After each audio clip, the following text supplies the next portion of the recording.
కల్కి 2తో దీపికకు సంబంధం తెగిపోయింది. ఈ సినిమా నుంచి ఆమెను తప్పించేశారు. ఇదంతా గతం. మరి ఫ్యూచర్ ఏంటి?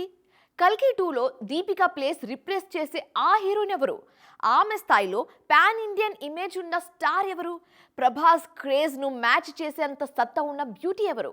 ఈ రేస్లో ఎవరు ముందున్నారో ఎక్స్క్లూజివ్గా చూద్దామా? షూటింగ్ మొదలవ్వక ముందే తమ సినిమా ఈ రేంజ్లో ట్రెండ్ అవుతుందని అస్సలు ఊహించి ఉండరు కల్కి 2 మేకర్స్. త్వరలోనే ఈ చిత్ర షూట్ మొదలు కానుంది. కానీ ఆలోపే దీపికను సినిమా నుంచి తప్పించి బాంబ్ పేల్చారు దర్శక నిర్మాతలు. పైగా జరిగింది నువ్వెలాగూ మార్చలేవు, కానీ జరగబోయేది నీ చేతుల్లోనే ఉంటుందంటూ పోస్ట్ చేశారు దర్శకుడు నాగి.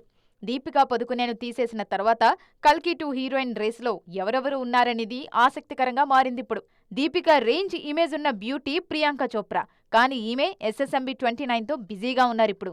సో రేస్ నుంచి ప్రియాంక లేనట్లే. కత్రినా కైఫ్, కృతి సనన్ లాంటి వాళ్ళు ఈ క్యారెక్టర్కు అంతగా సూట్ అవ్వరు, అంటే వాళ్లు కూడా లేనట్లే. సాహోలో నటించిన శ్రద్ధా కపూర్ వైపు నాగి అడుగులు పడతాయా, లేదంటే సౌత్ ఫీల్ కోసం మృణాల్ ఠాకూర్ లాంటి హీరోయిన్ వైపు వెళ్తారా అనేది కూడా ఆసక్తికరమే. అన్నిటికీ మించి హిట్ పేర్ కావాలనుకుంటే కల్కి 2 బెస్ట్ ఆప్షన్ అనుష్క శెట్టి కూడా అవ్వచ్చు. బాహుబలిని మించిన కథ వస్తే ప్రభాస్తో నటిస్తానని ఈ మధ్య చెప్పారు స్వీటీ. కల్కి 2లో దీపికా స్థానాన్ని భర్తీ చేయబోయే హీరోయిన్ ఎవరైనా ప్రభాస్ కటౌట్ను కూడా దృష్టిలో పెట్టుకోవాల్సిందే. దీపిక చాలా హైట్ కాబట్టి నెక్స్ట్ కల్కి 2లోకి ఎంట్రీ ఇవ్వబోయే భామకు ఎత్తు కీలకమే. ప్రస్తుతానికి చాలా మంది పేర్లు పరిశీలనలో ఉన్నాయి. ఈ బంపర్ ఆఫర్ ఎవరికి దక్కుతుందో మరికొన్ని రోజుల్లోనే తేలనుంది.